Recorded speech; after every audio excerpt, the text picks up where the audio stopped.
大家好，我是张大哥。这部从台北来的 W1261978年280 SEL 大哥已经完修了。这部车呢，我们整理的部分，我们看到这个喷油盘，喷油盘黑的、白的，非常漂亮。我们看到它的喷油盘，在机台上面的数据，它出油量过多了。因为这个喷油盘它也没有整修过，平均出油量就在1分钟，全油门在190左右，这个偏高，会造成我们的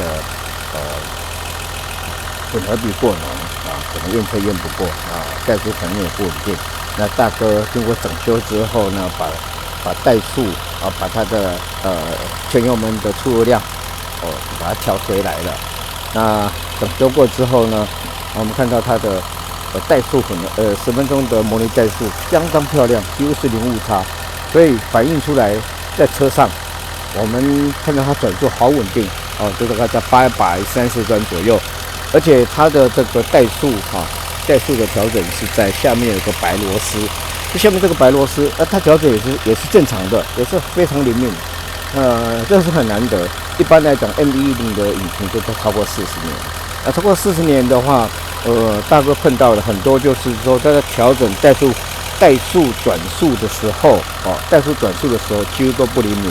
这部车非常灵敏。那再加上呢，我们喷油嘴，我们4支喷油嘴，大哥这次其实全部都换新了。那全部换新之后呢，那喷油嘴，换新之后再加上喷油盘，整修过之后，它的数据这么漂亮，所以它怠速很稳定，而且调整非常灵敏。那火星塞呢？它用错了。火星塞它是用到WR8DC， 那有电阻的有电阻的话，就因为火星塞有电阻，加上高压线又有电阻，那所以说造成它火花会减弱。那大哥已经把它修正回来了，换成 W7DC， 这已经很难买了，因为现在的车都没有高压线，所以电阻一定要加在火星塞上面避免 FM 的高频干扰。再来它的我们来看它的这个加热阀的压力也在正常值。再加上我们来看下面这个是它的回流量，也就是说汽油从这里进，从这里流回去油箱，1分钟一定要超过2.2公升以上。我们看到它的出油量大概右下角小数是在2.2，代表它的出油量是符合标准，能够汽油泵部打过来的油有够这个喷油盘来使用，所以说这个怠速才会这么稳定。而且这个引擎给大哥的感觉算是很安静，因为 M110它是双凸轮轴的，那它都难免就会哒哒哒哒这个声音，但是它是很清脆，而且没有什么杂音。那大哥在试车的时候发现，我这部车子的马力是大哥所经历过整修完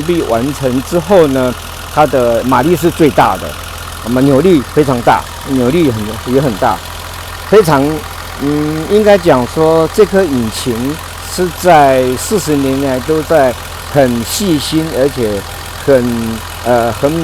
很好的使用条件下在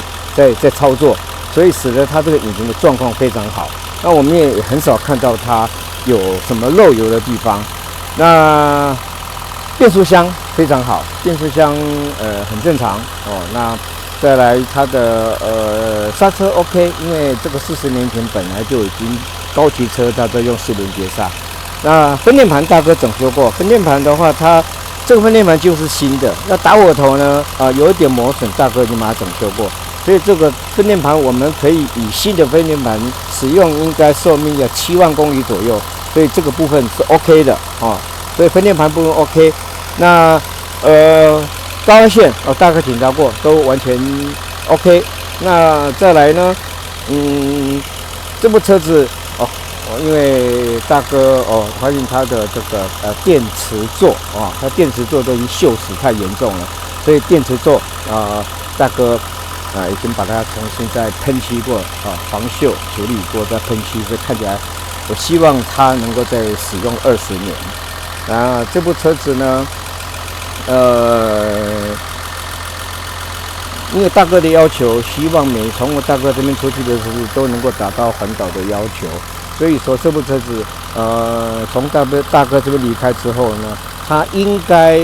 在使用20年，分油盘应该堵塞应该不会有问题，因为它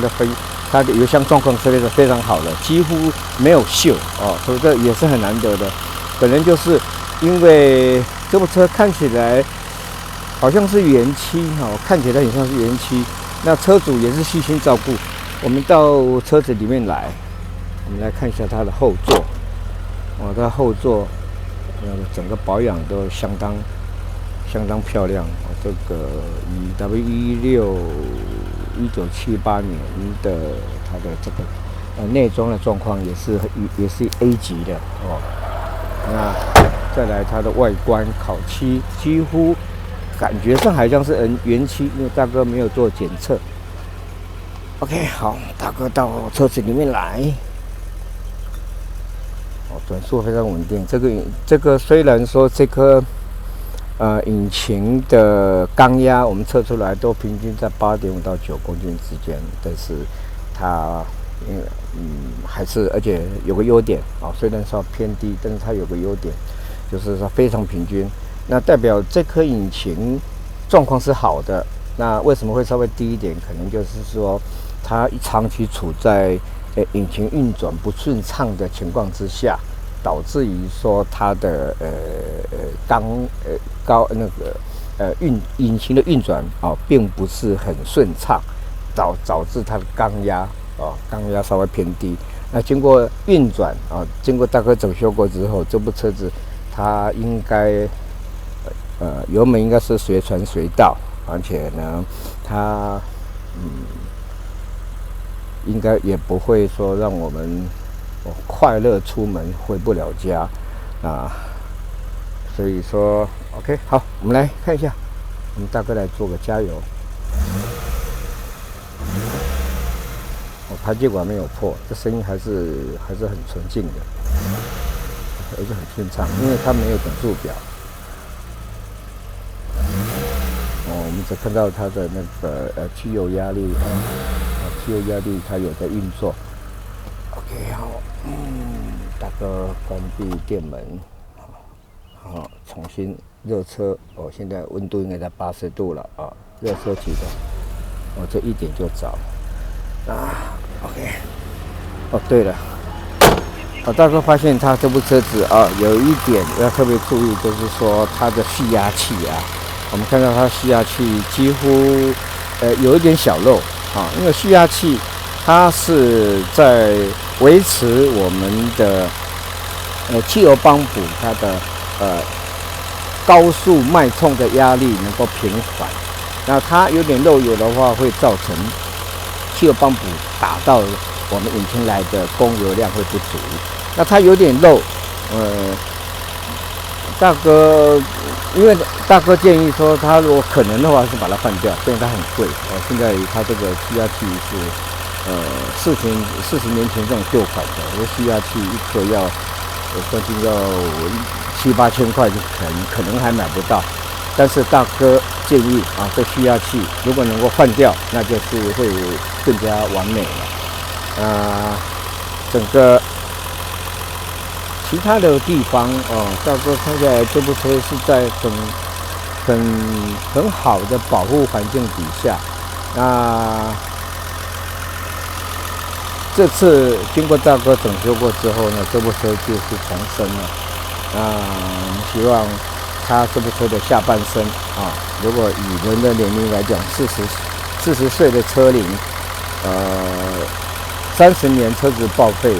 人90岁报废，那40岁的车龄的话，人应该已经超过110岁了。那再跑个20年就130岁、150岁。